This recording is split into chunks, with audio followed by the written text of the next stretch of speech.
खरं पाहायला गेलं तर सरकार ही इच्छाशक्ती दाखवणार का? डॉक्टर राजू वाघमारे मराठ्यांना आपल्याकडे येण्याआधी मात्र तत्पूर्वी विद्याताई चव्हाण यांच्याकडे मी जाईल. राष्ट्रवादीच्या प्रवक्त्या विद्याताई चव्हाण आपल्याबरोबर आहे.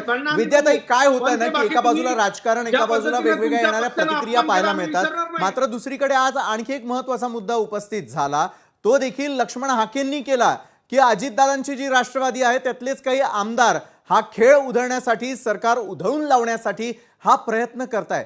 हा दावा किंवा ही स्ट्रॅटेजी नेमकी काय असू शकते? लक्ष्मण हाकेंना असं का बोलावं असं वाटलं असेल? विद्याताई. विनायकजी, पहिल्यांदा मी सांगते की आपण चर्चा करायला बसलोय ते आज आंदोलन आहे आणि ते आंदोलन आता उग्र रूप त्यांनी धारण केलेलं आहे आणि त्यातनं प्रश्न कसं सोडवता येईल यासाठी आहे. कोणी मागे काय केलं, कोणी का नाही केलं, थांबवतो. आंदोलनाला उग्र शब्द वापरू नका. शांततेच्या मार्गाने, संयमाने, लोकशाहीमध्ये हे आरक्षण चालू आहे, त्याला तो शब्द वापरा. मुद्दा पूर्ण होऊ द्या. विद्याताई बोला. बोलते जर ऐका ना. उग्र म्हणजे आज तीव्र भावना झाल्या तीव्र म्हणा. समाजाच्या. मुंबईपर्यंत मोर्चा आणि लोक आलेले आहेत आणि त्यांचा संघर्ष समजून घेतला. मराठा आंदोलनाचे अनेक मोर्चे निघाले. जरांगे पाटलांनी जवळजवळ आता हे 8वं उपोषण आहे त्यांचं. वारंवार त्यांना उपोषणाला का बसायला लागतं?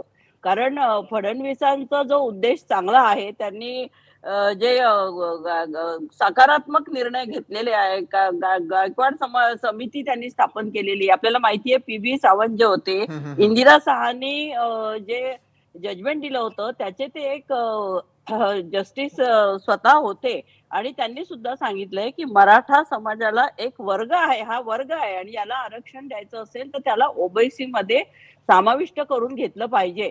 पण ते समाविष्ट करून घेत असताना मंडल आयोगाने जे 27% आरक्षण दिलेलं आहे त्यालाही धक्का लागता कामा नये या भावना आहेत.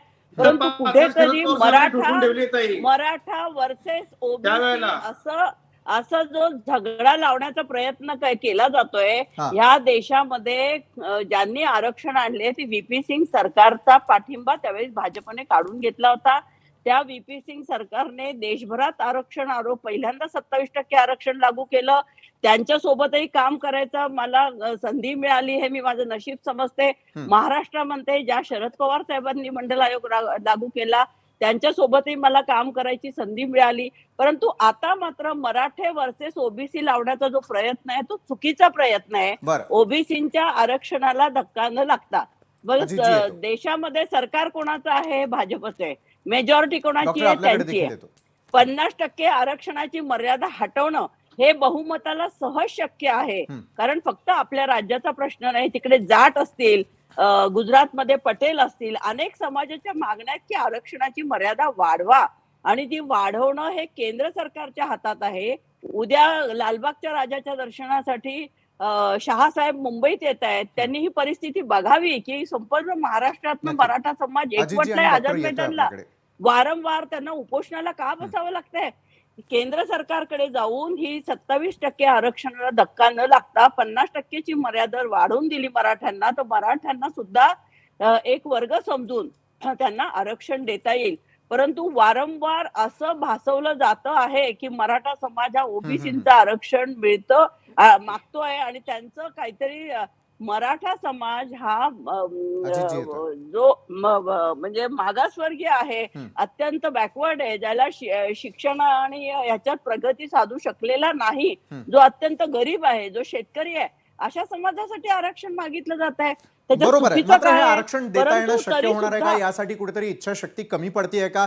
आणि त्याचबरोबर केंद्रात आणि राज्यात तेच सरकार असताना, भाजपचं सरकार असताना आणि उद्या खरं तर स्वतः भाजपचे ज्येष्ठ नेते अमित शहा मुंबई दौऱ्यावरती असताना तरी हा प्रश्न मार्गी लागतो का? या अनुषंगाने याच सर्व मान्यवरांबरोबर चर्चा. एका छोट्याशा ब्रेक नंतर कुठेही जाऊ नका, पाहत राहा लोकशाही मराठीवर न्यूज प्लॅनेट.